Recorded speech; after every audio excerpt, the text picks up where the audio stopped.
What's good, everyone? Welcome back to the channel. So as you guys know, the iPhone 11, 11 Pro, and 11 Pro Max came out yesterday, and I kind of wanted to do some quick comparisons between the previous versions of these phones and the newer versions. Now, as you know, the iPhone 11 is pretty much succeeding the iPhone XR, the iPhone 11 Pro is doing the iPhone XS, and the iPhone 11 Pro Max is overtaking the XS Max. So I kind of want to do like quick comparisons between both of them. Now, in my opinion, for all of the iPhones, the predecessors, I think you should totally keep them. I think they're super good values, and I don't think you need to go and like jump to the newest iPhones. Personally, I am going to buy them, but if I didn't have to, then like I would not buy them at all. I'm still probably sticking with my iPhone 10 for a minute, but overall, the iPhone 11 Pro will be a faster phone than the iPhone XS, but that's kind of a given though. That's what we already expect. You know, it has the new A13 chip. It's going to be a faster device, but in my opinion, and you can say what you want to, I think it was kind of an underwhelming update again. I think in terms of the outside, like, yes, it's kind of cool, but for the iPhone 11 Pro specifically, I think the iPhone 11 was pretty decent, but with the 11 Pro, I mean, like, I think it's very good,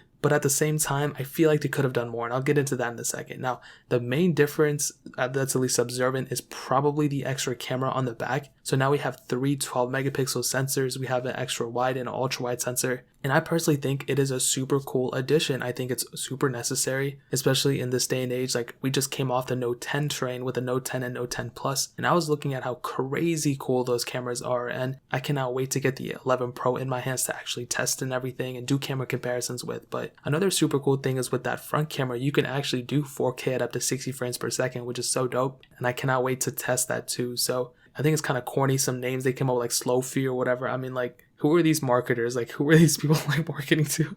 I think they're marketing to like people over 45 years old or like baby boomers or something. I don't know, but that kind of covers it for the camera. I mean, really, that's the biggest upgrade, I would say. Now, I am getting these next week, so I'm going to do full comparisons, all that stuff you already know, but there are also new colors with the iPhone 11 Pro as well. I think there's like a couple other ones, but overall, the main difference is basically with the back. I mean, you also have like one piece of glass that is just overlooking the back. Like, there's no like separate pieces with the XS and XS Max and the 10 you guys saw, but it looks more like the iPhone 7 Plus on like the matte finish type of look rather than like an iPhone XS in my opinion. Now, it's also following the same pricing structure as last year's, you know, and I do have some beef on this year's pricing structure, but I'll get into that in a separate video. And it's still using Lightning, no USB Type-C, no headphone jacks or anything like that. And the screen on the front is still exactly the same as it was before, but also the storage variants are the same as last year's, and I'm so salty that they did this. I felt like they were actually going to listen to us and put 128 gigs as the smallest variant, but they didn't. They still stuck with 64, which is so unnecessary. It literally makes no sense in 2019, almost going into 2020. Like, these phones will be in 2020, like they're still going to be sold. So how are you going to have a 64 gig base model on this? It makes absolutely no sense. There's no storage expansion. There's nothing like that. Like, and we're shooting 4K 60 frames. Like, it makes no sense in my opinion. But one of my favorite changes with this, and I don't really know the size exactly of the battery, but there is a bigger battery in this unit, which I'm really happy. The iPhone XS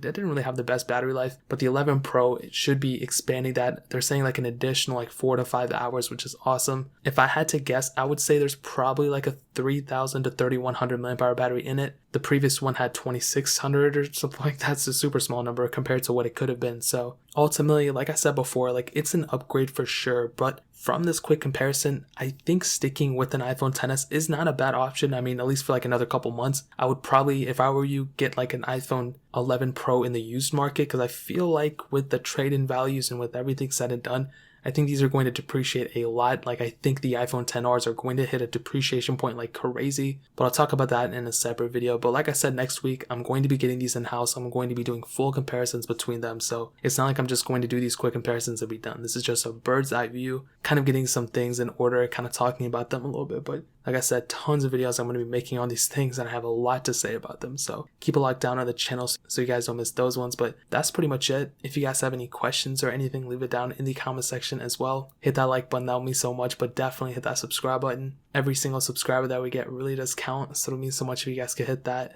Also, check out the other links down in the description as well. My Twitter, my Instagram, my second channel. All those links are linked down below. I'd really appreciate if you guys could check it out. But more importantly than everything else, I love every single one of you guys. Hopefully I'll catch you guys in the next video. Peace out till then.